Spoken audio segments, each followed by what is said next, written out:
guys, welcome back to my channel. So in my last self-care Sunday I told you guys that I was going to be filming an endo update, and this is it. I know that I am a hair page and I'm a very tiny hair page, but I started out doing YouTube talking about my endometriosis journey, the issues that I have with my reproductive system, and it has been a long journey. I get a lot of questions about it. I get a lot of questions about how I knew that I had endo, how I'm coping with my endometriosis, and what is next to come. So I just figured I'd just sit down and talk to you guys. I'm going to try not to make this video too long.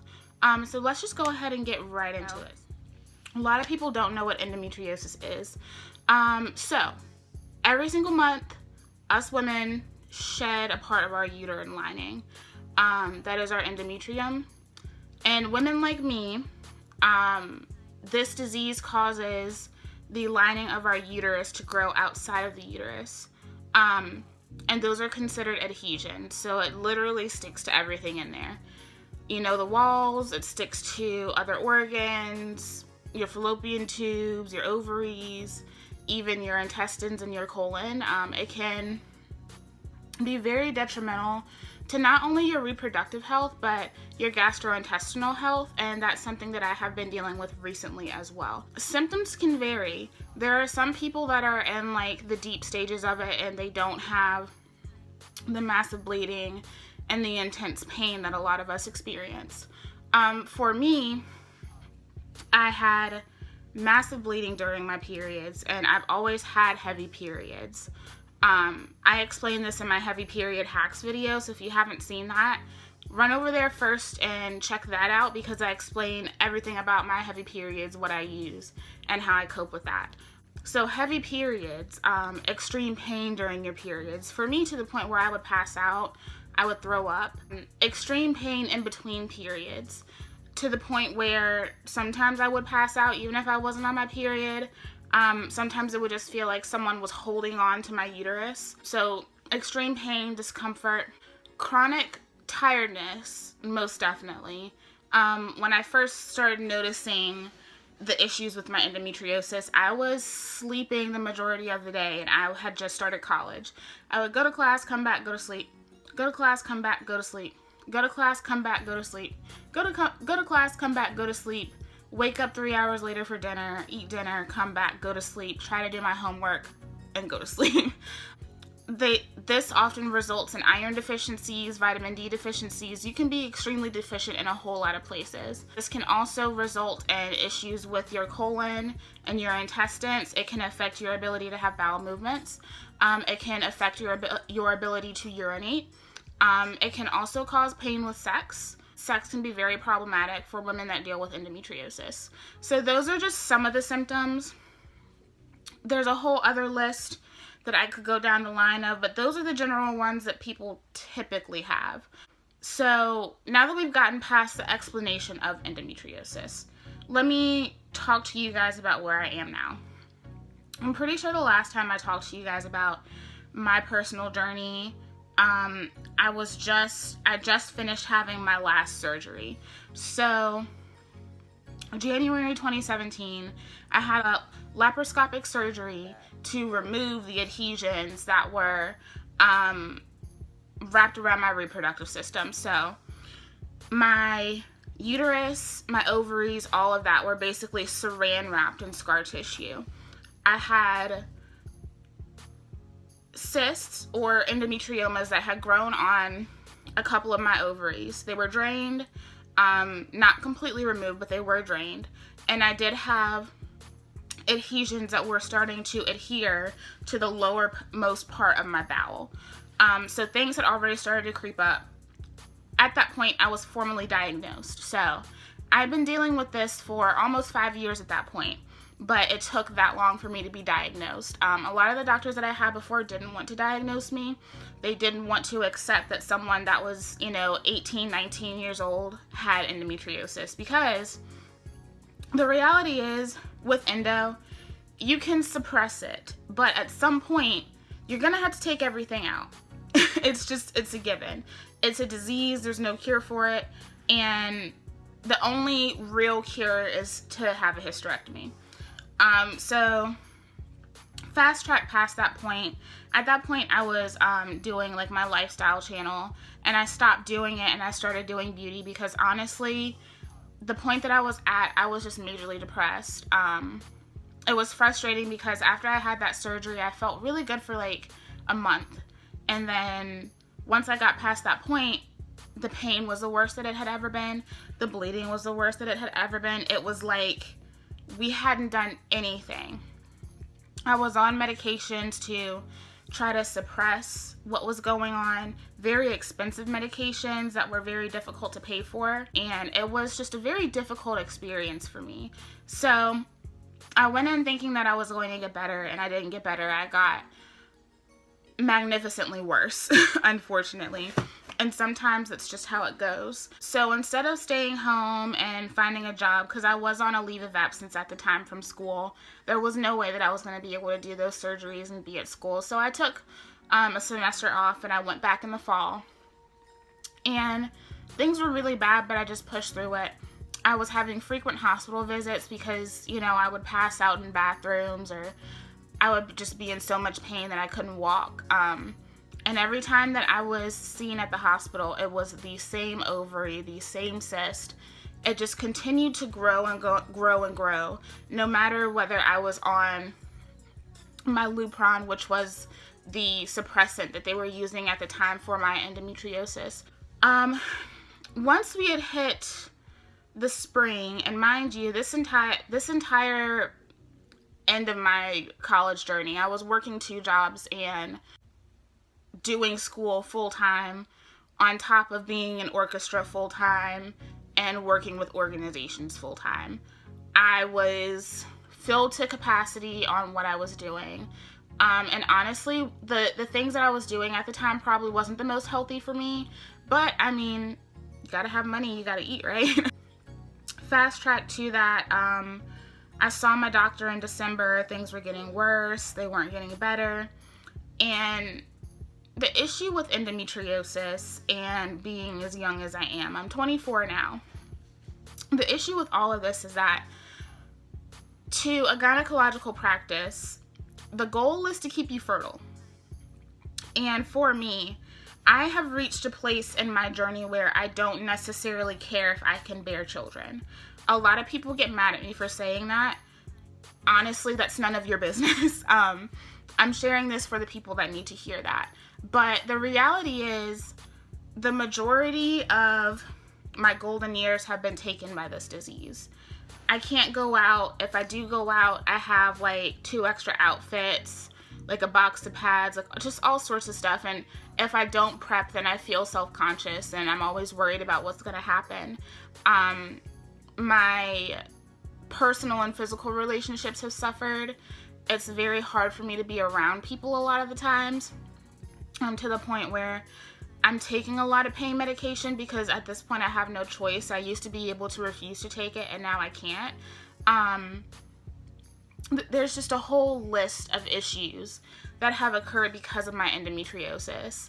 And for me, the biggest culprit is that right ovary. And my doctor has felt the same way, but because of the practice that he was at, his hands were kind of tied, and he's been telling people for a while that like this is going to result in at least a partial hysterectomy.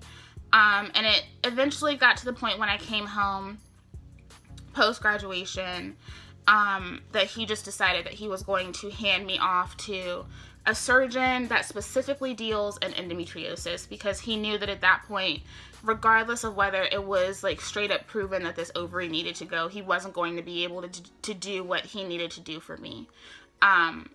So these last few months have been really rough, and I'm sure y'all have noticed, like, I got really consistent with the videos and then I couldn't. And that's because, like I kind of mentioned before, that it's not just my uterus and my ovaries anymore. My gastrointestinal system has just been torn up. I was to the point where I wasn't going to the bathroom for days. I mean, if you're watching this video, you must be okay with hearing the really personal stuff anyway. But I wasn't going to the bathroom, like, and when I was basically tearing open my rectum because I just could not go to the bathroom. It didn't matter how well I ate. It didn't matter how much fiber I had in my diet. It didn't matter how much water I drank during the day. It basically, in terms of health, I was doing everything right. But then because I couldn't go to the bathroom, I didn't have an appetite. When I would eat, everything would just sit there and back up, so it was painful. And a lot of times eating a full meal is painful anyway because your colon sits right above that right ovary. So I have 3 cysts that are on my ovary right now, one of which is 4 centimeters in diameter, which is a pretty dangerous size. The cutoff for removal is 5, so I'm right on the edge of that. So whenever I eat and I have a full meal, once all of that digests, it sits right on top of that ovary that is the biggest problem. So it's been very difficult. I finally, once I went and saw this new doctor, he got me in touch with a GI doctor. I saw her, so basically I have to drink Miralax every day. You just mix it in with your water, tea, coffee, and you drink that. I prefer to drink it with water because I like my first drink in the morning to be water. So that has been helping a lot. I'm finally going to the bathroom. And it's funny because, I've been having really bad issues with breakouts, and I was drinking a lot of water, I was eating right, and I was like, it has to be me not going to the bathroom. And it totally was that. I don't know if you guys have noticed, you can see the dark spots from the acne that I had, these spots here, because it had literally gotten that bad. And my skin is smooth and it's pretty much clear. I have a pimple every now and then. Sometimes I'll get something over here if I eat greasy food, but I also have PCOS, so I also have acne from my PCOS, and I get those little under the skin bumps here and above, underneath my jawline, and I do have facial hair. It's not very noticeable, so I don't do much to it. Anything that's super thick, I take care of. But aside from the stuff that I can't control hormonally, all of that has cleared up. I lost so much weight in my stomach, even kind of in my face. You guys can probably tell I was really bloated for a while. I'm not really bloated in my face anymore. My clothes fit better. I can actually at least eat half a meal and it doesn't hurt. It has changed a lot. My pants fit. I never thought that I would turn 24 and they'd be like, hey, here's a year's supply of Miralax, But this is what happens when people allow your disease to be prolonged. And just a side note, I'm not blaming my doctor. He did what he had to do, and basically, unfortunately, sometimes you get thrown through the ringer because your doctor has to go through every single step they can take to prove that what you're saying is right. And it sucks. It really does. So now I'm at the point where I'm gearing up for a colonoscopy. And I had to have a colonoscopy done because I have had so many adhesions that were forming before I had the first laparoscopy that, based on my symptoms, they're very concerned that I may have adhesions that are actually going into my colon and my bowel. So they have to do that before they can actually do the final procedure. So that is happening on the 15th. Y'all might get a video that week, you might not, but just keep me in your prayers. I'm not super excited about having to do it. Honestly, I'm to the point where I've been through this for so long, and these aren't the only health issues that I've had. And many of the health issues that I've had were related to my hormones, and knowing what I know now, everything kind of makes sense and has come full circle. But I've been poked and prodded by so many doctors that I dread going to the doctor at this point. I was never like that. I was a pretty tough kid. I never had issues going to the doctor, and now if I don't have to go, I'm not going. So just the thought of going under the knife again, and then knowing that in a month after that I'm gonna have to go under the knife again, it freaks me out. It's not something that I want to do. But it just is where I am. So once I know the results from that, and we find out whether I have to have a colorectal surgeon on the case, because if I do have adhesions that are intruding into the actual inner workings of my bowel, then they will have to get another surgeon on the case. Once I have all of that information, then we'll be scheduling my next surgery, which will hopefully be at least a partial hysterectomy. I'm really hoping that he just takes the ovary. I have a feeling that he might not have a choice but to take it at this point. But yeah, I just wanted to say, like, thank you guys that have been watching me and, like, supporting me through this journey, because it's not easy. And having a channel has really been an outlet for me. I'm not looking to start a business or make money. I just needed something to have an outlet. Because this is hard. Flare-ups are very difficult to deal with. And so having a little community that I can communicate with and talk about things that have absolutely nothing to do with this, because this follows me around every day to the point where half the time I can't even do my job. And it sucks. It sucks to be 24 and to be in this place and to be so extremely limited to what I can do. Like, even to the point where I'm afraid to drive because I take so much pain medication. And my flare-ups are so bad that I'm afraid that I'm going to hurt somebody on the road. So I choose not to drive at this point. Being this limited is hard. So having this outlet has been very helpful for me. I do get a lot of questions about how I cope with flare-ups. And if we're going to be honest, like, I have little tips and tricks that I use, but a lot of the times I can't even say that what I do is coping. I've put on a very brave face for a very long time. And the pain levels that my flare-ups have reached have become very, very problematic for me. To the point where sometimes I just have to take a pill and bear it, and I hate that. And that's not something that I suggest, and it's not something I talk about lightly.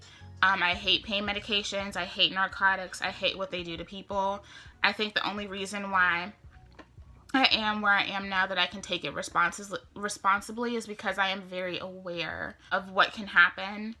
And unfortunately, when you are on pain medication like that for a very long period of time, there's going to come a point where you crave it. Like, it's going to happen, and it sucks. And you just have to be aware of it. I mean, get you a good therapist, something, which is hard because medical care is not cheap, especially mental health care. That is not cheap either. But I did want to share a couple of things that I do just to kind of help get through those, because they can be very stressful, and especially if you are just starting to experience endometriosis, this can help. Every doctor will tell you, anyone will tell you, heat is essential to at least getting comfortable when you're having flare-ups. I use cherry pit packs. These are pretty old. Like, I remember having these in the house as a kid. This one is my mom's. My other one I think is still in a box downstairs because I don't feel like unpacking all of my shit. But it literally has cherry pits in it. You can hear it. You put this in the microwave for 2 minutes, and it gives you, like, the most concentrated heat that you can get out of anything. I don't suggest electric heating pads because I feel like they don't do enough. Now, if you need a good circulating heat, like, you can get a heated blanket or something like that just to add a little bit of extra comfort. But in terms of targeted pain in your pelvic area, these are better, especially because they're malleable. So you don't have to deal with, like, the plastic coverings of your other ones, and they don't really fit to your body. This fits wherever you put it, and it gives you an amazing concentration of heat. Everyone that I've had try this says that they absolutely love it. I'm pretty sure the people that make these do have a website, so I can go ahead and link it for you guys just so you have an option. You can make stuff like this yourself. Like, I'm pretty sure cherry pits aren't the easiest or cheapest thing to get your hands on, but you can make similar packs like this with rice as well, and they do practically the same thing. I like these because they're bigger. But I always suggest heat to people. I also suggest having really good pads. I've been experimenting, so I've been talking about these Always Radiant pads with the Flex Foam for a while, and I did tell you guys the only thing I don't like about these is that they are unscented. Now, I basically wear overnight pads all the time. Like, I can't really wear regular pads at this point. I used to be the type to like layer a tampon and a pad. Ever since I had my laparoscopy, tampons don't really feel normal for me. So I just do pads now. I don't really like it because it makes me feel very self-conscious, but the tampons have just gotten really uncomfortable. So these are the ones that I typically use when my flow is like massively insane. I have also been trying these Cora ultra thin overnight pads, and they are free of chlorine, fragrances, and artificial dyes. That's what these look like. So basically, if you've ever gone to Target to get your pads, you've seen these. They look bougie as hell. They are expensive, but they do work. The only thing that I don't like about them is that like the actual wings on the sides aren't absorbent the way that these are. So it can get a little messy on the sides, but like for these to be so different from those, and to be a more natural product, these actually work really well. So if you've been considering these, I say go for it. A lot of people have asked me if I plan on using a Diva cup. Right now, no, just because things down there are just so uncomfortable. I'm pretty sure like once I get to a point where everything's taken out and my body isn't so tense, I might be able to get to a point where I can do a Diva cup. But honestly, like after the surgery is done, the goal is for me to not have a period, because if I have a period, then it allows other things to grow. So basically, I'm going to be in medically induced menopause for who knows however long. So the last thing that I suggest, and this isn't something, it's not a product that I can pick up and show you, having a support system. Making sure that you're surrounded by supportive people who listen, who aren't always trying to offer up unsolicited advice. People that are just supportive of you. I have been very lucky in the last 5 years to have friends that show up whenever I am down, to come in and check on me and make sure I'm not half dead, passed out on the floor, and people that'll take me to the hospital and sit there with me all night until they finally let me go. And especially like being a young woman, don't date a dude that doesn't get it, okay? Like no man is ever going to completely get it, but if you're with someone that's very inconsistent, especially when it comes to sex, it makes relationships and just dealing with just coping very difficult. Listen, men, this is for you. It's hard enough for us knowing that we can't give you what we want to give you.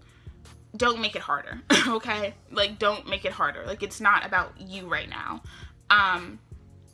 You are going to get some backlash and some flack from a lot of people, and I actually plan on making a video on the top 10 things not to say to people dealing with endometriosis, because some of y'all come out of pocket, and you just need to know that the shit that you're saying is not right. But yeah, just make sure you have a supportive group of people around you that are willing to listen. Not every woman goes through endometriosis, and so just because they're a woman does not mean that they are going to be supportive and understanding of your situation. Women are the reason why I wasn't diagnosed until like year 4. Just gonna be honest. It was the male doctors that took me seriously. It's just until now that I've been mansplained to, but for the most part, it's been women that have torn me down. So don't just assume that because you have women in your life that they're going to help you, because that's not necessarily true. Make sure that you measure out people's intentions. This is hard. It's okay for you to back away from people. It's okay for you to cut people off, because at the end of the day, this whole situation is going to mess with your mental health. It's going to affect your psyche. It's going to affect the way that you see yourself and the way that you deal with issues in the world. And if you don't have a supportive group of people around you, it makes it that much more difficult. So that's the last thing that I suggest just for dealing with flare-ups. If you guys have any more questions about like specifics of endometriosis, let me know. I can do a video for you guys on that. I do plan to talk about this a little bit more as I'm going through this new journey. But I did just want to come on and be candid with you guys and have a real conversation, because I know that this can be very confusing for people that are on the outside looking in, because a lot of people that have chronic illnesses, those things that you can't see, are very good at pretending that they're okay. I've reached a point in my life where I'm tired of pretending that I'm okay, because it takes more out of me than it does out of anybody else, you know.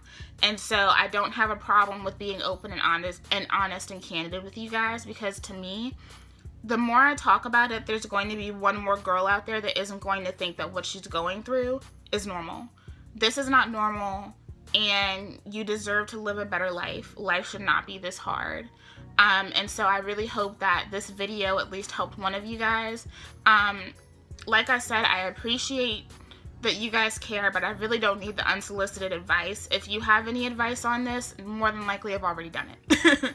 I promise. The natural remedies, all sorts of stuff. I have done pretty much everything. And so right now, I'm taking this journey, and I'm going to let you guys know how things go as it comes. But like I said, if you have any questions on specifics of what I've been through, just leave them in the comment section below. Thank you guys so much for watching this video. I know it's not like super fun hair stuff, but at the same time, I think it's important for us to talk about.